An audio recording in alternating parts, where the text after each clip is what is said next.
کسی نے بتایا, امریکہ سے آئے تھے وہ, انہوں نے کہا میں ایک گورے سے ملا وہاں, بڑا پڑھا لکھا گورا. اس گورے کا یہ تبصرہ تھا کہ دنیا جو ہے نا اس وقت, اس نے کمیونزم کو بھی دیکھ لیا اور عیسائیت اور یہودیت کو بھی دیکھ لیا,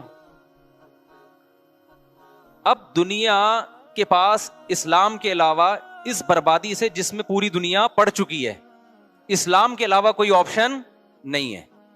بالآخر کیونکہ دیکھ لیا نا, یہ مادہ پرستی میں جب انہوں نے مذہب کو اپنی سوسائٹی سے نکالا ہے, تو مذہب نکلنے کے بعد اخلاقیات کے سارے پیمانے چینج ہو گئے. زنا لیگل ہو گیا, پھر لڑکوں سے بدفعلی لیگل ہو گئی, ماں باپ کو اولڈ ہاؤس میں جمع کرانا لیگل ہو گیا, بچے روکنا لیگل ہو گیا, عورت کی مرضی میں 6 پیدا کروں 2 پیدا کروں, پیدا ہی نہ کروں, یہ میرا ذاتی حق ہے. حالانکہ یہ ذاتی ہے نہیں. وجہ اس کی یہ کہ ہمارے ماں باپ اگر ہمیں روک لیتے, ہمیں دنیا میں نعمت ملتی کیا زندگی کی. تو قرآن نے, اسلام نے ہمیں نسل روکنے سے منع کیا کہ جیسے آپ پیدا ہوئے ہو, آپ کے لیے کسی نے تکلیفیں اٹھائی ہیں, آپ کے ماں باپ نے, آپ کے پیرنٹس نے, تو اگلی نسل کے لیے آپ کو بھی تکلیفیں اٹھانی ہیں. جیسے جانور جو ہے نا یہ مجبور ہیں بچے پیدا کرنے پر, ان سے مشورہ نہیں لیا جاتا کہ پیدا کرنا ہے کہ نہیں کرنا, یہ آٹومیٹیکلی ہے. تو انسان کو بھی اسلام نے کیا کیا ہے, مجبور کیا ہے کہ نسل کی گروتھ یہ انسانوں کے ہاتھ میں نہیں ہے کہ کتنے ہوں گے کتنے نہیں ہوں گے, یہ کس کے ہاتھ میں, کس سے پوچھا جائے گا, یہ خدا سے پوچھا جائے گا. تو نسلیں انہوں نے روکنا شروع کر دی مذہب کو جب نکالا, تو نتیجہ کیا نکل رہا ہے, جو تباہی بربادی. اب آپ دیکھو خودکشیوں کا ریشو وہاں تھا نا, اب ہمارے یہاں بھی آ گیا ہے, کیونکہ مادہ پرستی پھیل رہی ہے نا. میں آپ کو ایک ابھی چند دن پہلے ایک واقعہ ہوا, اس سے بات سمجھاتا ہوں.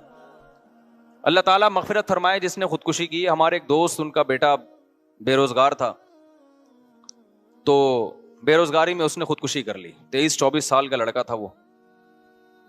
اب اس کے والدین پریشان, یار اتنی ٹھیک ٹھاک ٹینشن میں.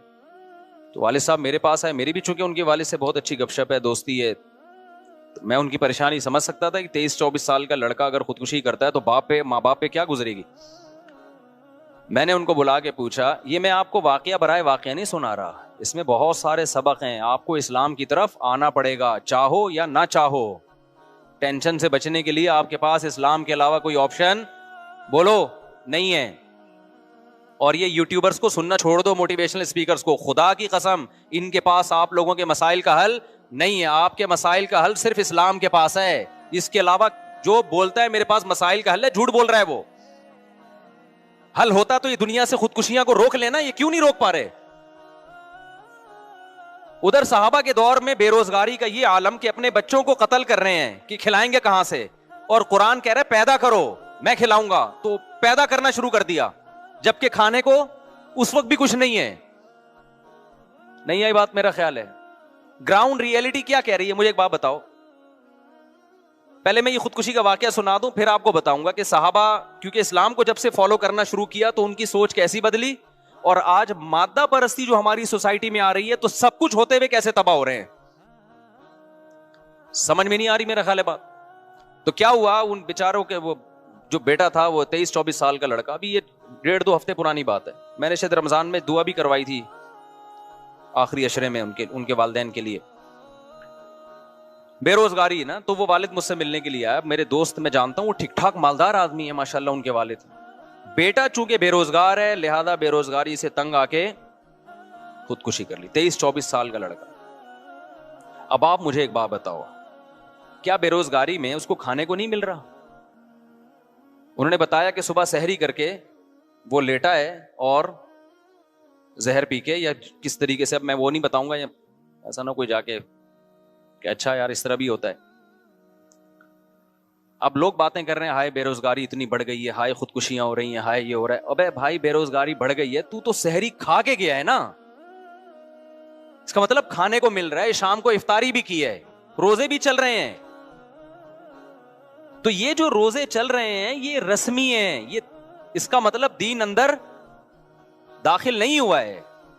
وہ روزہ بھی اس کو خودکشی سے نہیں روک رہا ہے, روزے کی حالت میں خودکشی ہو رہی ہے. کیوں؟ ٹینشن, ڈپریشن, کہ میرا فیوچر مجھے تاریک نظر آ رہا ہے. میں 24 سال کا ہو گیا, ادھر کاروبار میں پیسہ لگایا وہ بھی ڈوب گیا. اس نے بہت ساری جگہوں پہ ابا سے پیسہ لیا, محلے والوں سے پیسہ لے کے, قرضے لے کے, جگہوں جگہوں پہ انویسٹ کیا, لیکن کوئی آؤٹ پٹ اس کا نہیں نکلا. اور وہ اس کی شاہد انور کی تقریریں بھی سنی ہوں گی, اس نے جو ہے وہ غریب آدمی بی سے بغیرت ہوتا ہے, اس کا نتیجہ دیکھ لیا آپ لوگوں نے. اس نے تو بیچارے نے اسٹرگل ہر طرح سے کر کے دیکھ لی. اس کے والد نے مجھے بتایا 4-5 سال سے نا وہ پیسے کی تلاش میں تھا کہ میں اپنا کوئی بزنس کروں. باپ سے بھی پیسہ لیا انویسٹمنٹ کے لیے, لوگوں سے بھی لیا, بیرون ملک گیا, بحرین گیا, 20 طریقے استعمال کر لیے. لیکن قرآن کیا کہہ رہا ہے, یبسط الرزق لمن یشاء ویقدر, جس کے لیے چاہوں گا رزق کے دروازے کھولوں گا اور جس کے لیے چاہوں گا تنگ کر دوں گا. لیکن یوٹیوبرز کو جو لوگ سنتے ہیں ان کے حالات دیکھ رہے ہو آپ, پیسہ ہی سب کچھ ہے. ساری دنیا میں یہی سکھایا جا رہا ہے بھائی. جب خدا کو ڈکشنری سے نکالو گے تو آپ کا خدا کیا ہے, پھر دولت ہے, پھر پیسہ آپ کا خدا ہے. تو پیسے کو خدا بنا لیا, پیسہ نہیں ہے, پیسہ نہیں ہے. پھر ظاہر ہے ماں باپ کی طرف سے بھی تانے ملتے ہیں کہ یار تو 24 سال کا ہو گیا, تو نے ہمیں لاکھوں روپے کا مقروض بنا دیا, کر کچھ دینے کا نہیں رہا ہے, کوئی رزلٹ نکل نہیں رہا ہے. وہ تانے الگ, محلے والوں کے الگ, اور پھر یہ شاہد انور جیسے لوگوں کو بھی سنا ہوگا, بی سے بغیرت وغیرہ. رزلٹ کیا نکلا ہے, صبح سحری کھا کے سویا تو اسٹیٹس پہ نا, واٹس ایپ کے اسٹیٹس پہ لڑکوں نے بتایا کہ اس نے اپنی موت کی, یعنی مرنے کا جو وقت تھا نا, یا کوئی کھا رہا ہوگا اس وقت کی وہ تصویریں لگائی ہوئی ہیں اس نے. تو جا کے دیکھو تو وہ بیچاروں نے جا کے جب کھڑکی توڑ کے اندر گئے تو مرا ہوا پڑا ہوا تھا وہ. باپ کا حال کیا ہوا, میں نے تو اس کے ابا کو بلایا, میں نے کہا بالکل اس میں آپ کا کوئی قصور, کیونکہ ماں باپ یہ سمجھ رہے ہوتے ہیں شاید ہمارا قصور ہے, ہم نے اس کو تانے زیادہ دے دیے تھے. میں نے کہا بھائی جتنے بھی تانے دیے ہوں, بھاگ جاتا گھر سے, فون کر دیتا جی میں اس وقت آؤں گا جب مجھے تانے نہیں ملیں گے. کچھ بھی 20 راستے ہیں, اتنی سی ٹینشن برداشت نہیں ہوتی یار کہ تم خودکشی کی طرف جا رہے ہو. خدا تھوڑی چھوڑے گا. لوگ ترس کھا رہے ہیں, ہائے بے روزگاری میں مر گیا. میں نے کہا ترس مت کھاؤ, ترس اس پہ کھایا جاتا ہے جس پہ اللہ ترس کھائے. جب اللہ ترس نہیں کھا رہا تو ہمیں بھی ترس کھانے کی ضرورت نہیں. اللہ کہہ رہے تو نے دنیا کی اس مردار کی محبت کو تو نے دل میں گھسایا کیوں؟ محبوبہ چھنتی ہے تو ٹینشن ہوتی ہے نا, تو محبوبہ چھینی ہے, پیسہ نہیں ہے, اس کی ٹینشن ہو رہی ہے. اللہ کہہ رہے ہیں یہ تو مچھر کے پر کے برابر میری نظر میں اس کی ویلیو نہیں ہے. اس دنیا کی مسافر خانہ ہے, ان بنگلوں کی, ان گاڑیوں کی, ان عزتوں کی, ان شہرتوں کی اللہ کی نظر میں مچھر کے پر کے برابر بھی ویلیو نہیں ہے. نبی صلی اللہ علیہ وسلم نے کچرے کے ڈھیر پہ بکری کا مرا ہوا بچہ پڑا تھا. آپ نے صحابہ سے فرمایا کون ہے جو اتنے درہم میں اس کو خریدے گا؟ صحابہ نے کہا یا رسول اللہ اس کو تو کوئی فری میں بھی نہیں لے گا, بدبودار مردار. آپ نے فرمایا اللہ کی نظر میں اس دنیا کی ویلیو اس سے بھی کم ہے جس کے پیچھے جانے دے رہے ہیں لوگ. کیا یہ نہیں پتا تھا کہ یار یہ مسافر خانہ ہے اور آپ کو کھانا پینا تو مل رہا ہے نا, شیلٹر تو ملا ہوا ہے گھر میں, بڑے آرام سے جا کے کیا ہو جاتی ہیں ساری زندگی کے لیے ماں باپ کو ایک عذاب میں ڈال دیا. وہ ایک الگ ڈپریشن میں آ رہے ہیں کہ یار ہماری وجہ سے ہم نے تانا دیا تھا. ماں باپ کو بھی چاہیے تانے نہ دیا کریں, میں اس کے حق میں نہیں ہوں. بیٹا کما کے دے رہا ہے ٹھیک ہے, نہیں ہے کوئی بات نہیں, جب تک ہم بیٹا کھلا سکتے ہیں کھلائیں گے, جب تجھے مل جائے تو کر لینا. سالے بچے پالتے ہی اس لیے, پیدا اس لیے کرتے ہیں کہ نوٹ چھاپ کے دے گا ہمیں یہ. ابے یہ فیملی پلاننگ والوں کے جو سائیڈ افیکٹ ہے نا, خدا کی قسم کہاں کہاں گئے ہیں. میں جو اس کے خلاف اتنا بولتا ہوں نا, مجھے فیملی پلاننگ والوں سے کوئی ذاتی بغض نہیں ہے کہ میرا قرضہ لے کے مجھ سے قرضہ لے کے پی گئے ہیں. یہ جو نسل روکنے کا جو فلسفہ ہے نا, اس کو سمجھو. جب 2 بچے ہی اچھے کا نعرہ لگایا جاتا ہے تو اس کا مطلب پتہ ہے کیا ہوتا ہے؟ 2 اچھا کھائیں گے, ان پہ انویسٹمنٹ کم ہوگی, لہذا انویسٹمنٹ کم ہے, آؤٹ پٹ کیا ہے؟ زیادہ ہے. تو جب بچے زیادہ ہو گئے, ان کے تو زیادہ بچے بھی نہیں ہیں بیچاروں کے, جب بچے زیادہ ہو گئے یا یہ کہ وہ کما کے نہیں دے رہا, تو ماں باپ کا تو بچوں پیدا کرنے سے جو مقصد تھا وہ کیا ہو گیا؟ فوت. تو وہ بچہ عذاب بن جاتا ہے ان کے لیے. میں نے اپنے بہنوئی کا واقعہ سنایا نا, یہ جو رافع سے 2 بچے آتے ہیں یہاں پہ, فیل ہو گیا امتحان میں, ایک میٹرک میں فیل ہو گیا, پتہ نہیں انٹر میں فیل ہو گیا, یا نمبر کم آ گئے. اب جب بچے کے نمبر کم آتے ہیں نا, وہ ابا اماں کو بتاتے ہوئے ڈر رہا ہوتا ہے, کیونکہ 2 کمبختوں نے پیدا کیے تھے یہ سوچ کے کہ ان کو پڑھا لکھا کے کیا کریں گے, ہم عظیم انسان بنائیں گے. 2 کا رسک لیا انہوں نے, اس پہ بھی خوش نہیں ہوتے. رسک کیا ٹرائی کر کے دیکھتے ہیں. انگریز تو اب یہ ٹرائی بھی نہیں کر رہا. سمجھتے ہو نہیں آ رہی سمجھ میں تو بتا دو یار, میں چھوڑ دیتا ہوں یہ باتیں. میں تو وہ باتیں کروں گا نا جو میری کھوپڑی میں آ رہی ہیں. تو میں یہ جو فیملی پلاننگ کے خلاف اتنا بولتا ہوں میرے بھائی, یہ صرف نسل بڑھانے کا مسئلہ نہیں ہے, اس کے پیچھے ایک سوچ ہے. آپ کو کنجوس بنایا جا رہا ہے, آپ کو دنیا پرست بنایا جا رہا ہے. آپ کو کہا 2 ہوں لیکن تربیت یافتہ, اور تربیت یافتہ کا مطلب اچھے اخلاق نہیں. تربیت یافتہ کا مطلب سٹی اسکول اور بیکن ہاؤس میں پڑھے گا اور